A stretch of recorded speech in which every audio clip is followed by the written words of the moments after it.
Welcome to the secret garden of survival, and we have a sustainable food forest that provides us with all our food.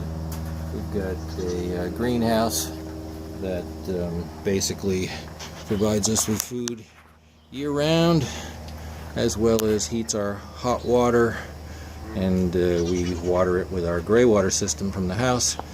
The house is also sustainable, and we heat and cool it with solar. And today we're going to basically show you how we're going to run all of our power in our barn and turn that into solar using Harbor Freight's Thunderbolt Magnum solar panel kit. And with that, we'll be able to run everything in that barn, which is the largest draw on this farm in terms of electricity. I run everything off of solar power. And on this roof, I've got these 4 amorphous solar panels that are super efficient.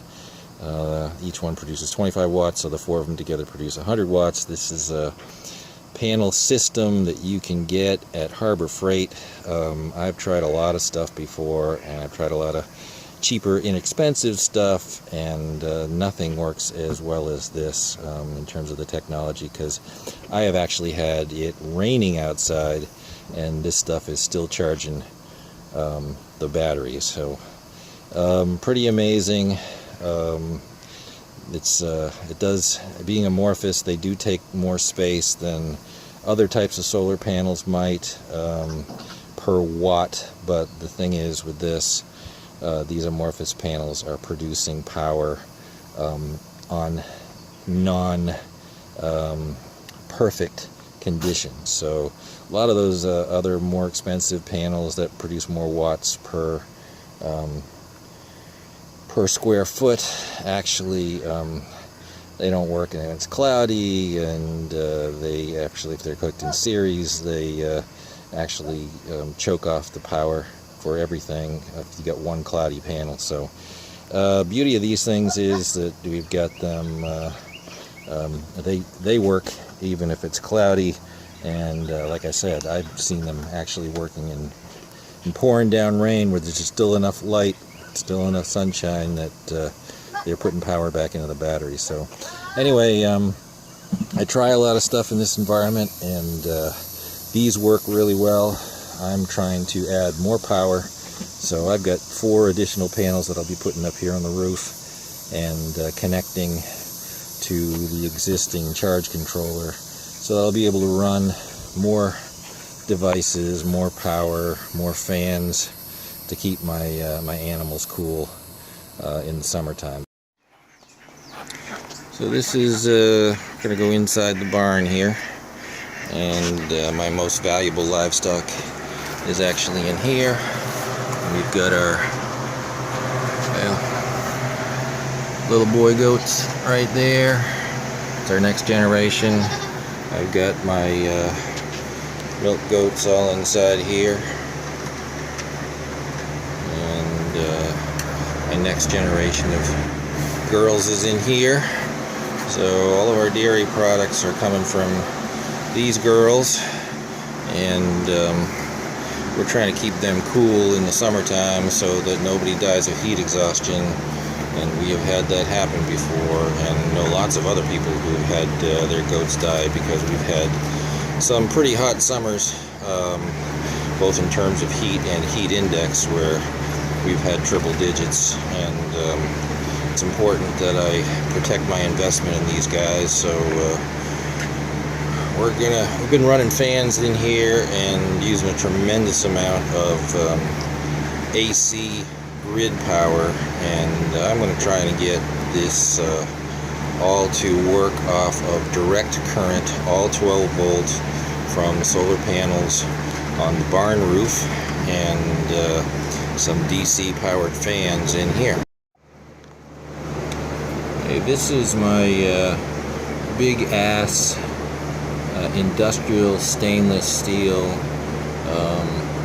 fan that runs just about constantly. It's alternating current, of course, 110, 120 volt, and it's running all the time to dissipate the heat and also the ammonia smell from the urine that's naturally in a barn. And we got the roof insulated, but it's not nearly enough because you've got some pretty high temperatures up in the summertime. So anyway, I've got this fan here, and again, I'm trying to replace that, or at least be able to run direct current. And this fan right there is actually a fan that is meant for RVs, motorhomes, and it is a brushless direct current fan, so it's going to be super efficient. It actually is super efficient. I've already installed it, and it is running off of solar entirely, and it even comes with a nice little control box here, and you can set different speeds and all that other kind of stuff, and basically turn it on, and we've got that running, and I can shut off the other fan. So we're running that off of solar, so when the sun's out or when we're using the battery power, I've got a circulating fan inside at the ceiling part of the barn that can replace an industrial fan right there. This is the fan blowing cool air in from outside into the barn, and this is a 100-watt alternating current fan, AC regular grid power fan, that this box fan I'll be replacing with a 125-watt DC fan that actually came off a racing car motor to keep the radiator cool. So it'll blow a tremendous amount of air in here, and it runs directly off of 12 volts DC. So we'll get that in here, and I'll be able to run that with my additional 100-watt panels. Okay, so this is the box that this 100-watt set of panels comes in. These are amorphous panels, as I mentioned earlier, and this is what you get from Harbor Freight. And in the box you get the 4 solar panels that are nicely packaged in a way that they won't get broken. You get a cord to be able to hook up all 4 panels and then run that cord over to your charge controller. You get 2 of these LED drop lights, which are really bright, and then you get this charge controller right here where you plug in the solar, various different USB chargers, and then there's 3 places here for different appliances like fans and that kind of stuff. And you can also charge your battery with these 2 terminals, plug in more solar panels there, and plug in more appliances there. There's a positive and negative on each one of those. But it's an all-inclusive kit, and you know, it has worked extremely well. Extremely well. I also have other wires and connectors that I bought separately so that I could run 12 volts to my various fans, and I've also got the male and female ends to be able to plug these things in, as well as some 18 gauge wire, and 18 gauge is thinner than 12 gauge wire. And then for my fan, that basically a high powered fan that comes off a racing motor engine, I've got this 12 gauge wire because it's running a lot more watts through it, a lot more amps through it. And also got this conduit that we're using to run the wires through, just to protect them even a little bit more. Got a power inverter over there, but that's only if I'm trying to convert things to AC, which honestly at this point I'm not even trying to do. And then this is a multi-input output that you can use to connect a bunch of different solar connectors or a bunch of different panels, as you can see in the picture, to this, so that you can basically run one wire to the charge controller. And over here I've got my my fan, which came off a racing motor engine, and then this is 12 volts, as you can see, but it's 120 watts, so it does move an awful lot of air. And what really came was just this black part, and we had a circular fan that crapped out on us, a normal 120 volt fan. So I basically took the fan out, took the motor out, and then used this as the housing so that nobody gets their fingers chopped off with this fan, because normally this fan would go on the other side of a radiator, and so you wouldn't have to worry about getting your fingers chopped off. This is the side that people would see. But so I'm using this. I know that people have used this in greenhouses, which is a pretty hot environment, to cool them off, so hoping this will help keep my barn cool as well. But if I can run this off of 12 volt solar power off of the sun, that'll drastically reduce my my electric need, my grid electric need, to keep my animals safe and cool this summer. That is the LED light turned on. It gives off a lot of bright light there, and there's what it looks like without it being on. Basically hung them as drop lights, and they can provide us with all the light we need. I actually have a switch on them too, right there. So they can provide us with all the light that we need in here in the barn in a grid down situation. So here are the individual panels, and they actually come with a wire attached, and that wire hooks up to the others with a nice little positive and negative solar connection right there. And you can either put them together. They come with a little stand type situation, so you can stand them up and you can make them portable and transportable. In my case, I'm just going to screw them to the roof, but they do have a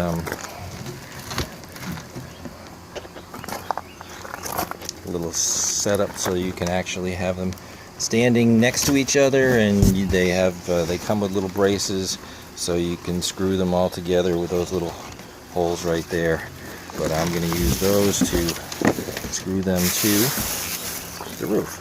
And you can actually see that blue light right there is on, which means it is working and producing power. The power is not going anywhere.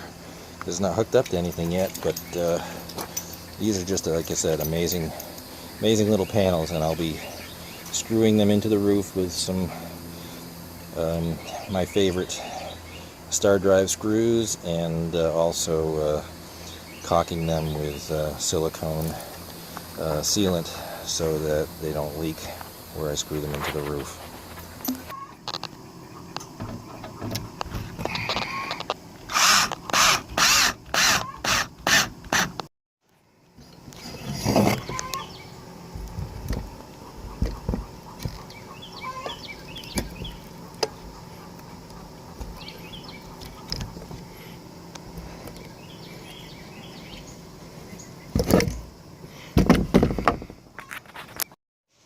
Alright, we got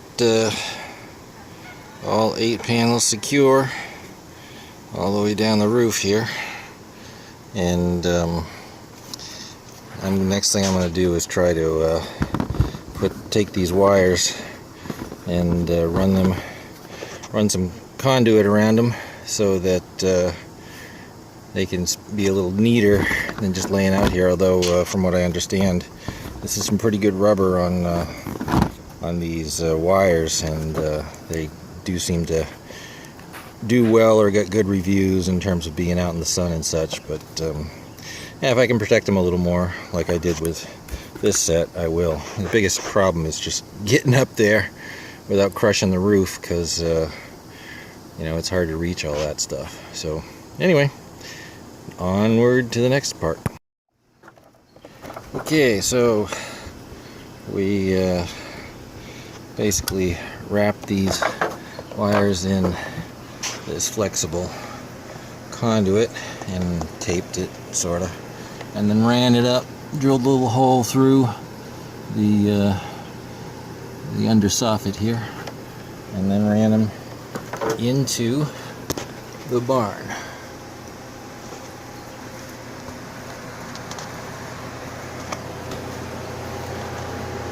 So here we are in the barn, and I've got, there's 4 different connections here. They're all the same length, but because the panels are spread out, they all came out at a different place in the conduit here. So I will be hooking these up to this little pigtail. What it is it takes these four ends, connects to those 4 ends here, and then you get a long 10-foot cord that goes over to the solar panel. Goes long 10-foot cord here that goes over to the charge controller. So I will run that over across that beam up there, and then over to the charge controller on the wall over there. Okay, so now I've got this 400 watt universal solar basically connector, and so I can put basically 400 watts worth of power in there. And since each one of those panels is 25 watts, and I got 8 panels up there, I essentially get 200 watts right now. So I plug those into these, and since I've got that little pigtail thing, I'll only need to plug 2 of those in, but I could plug 8 of these into here right now if I wanted to.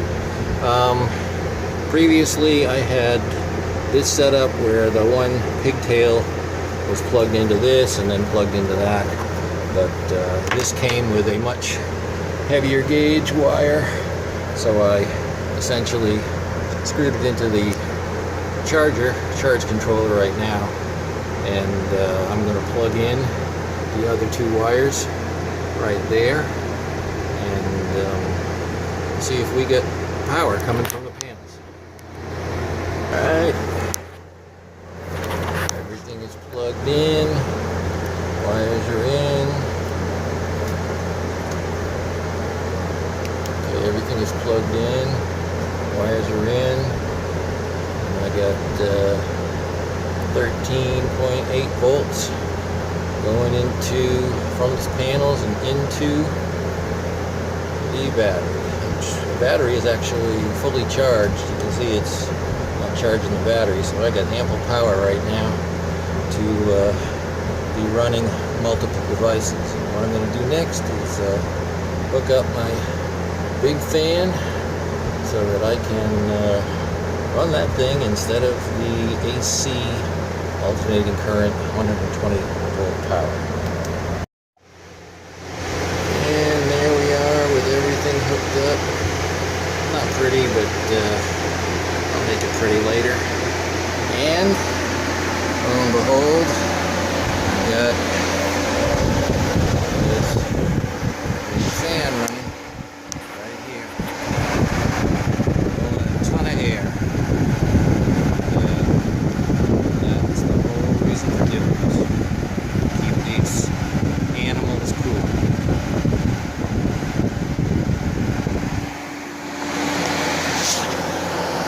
There's in the heat of the day. It's close to 100 degrees out right now, and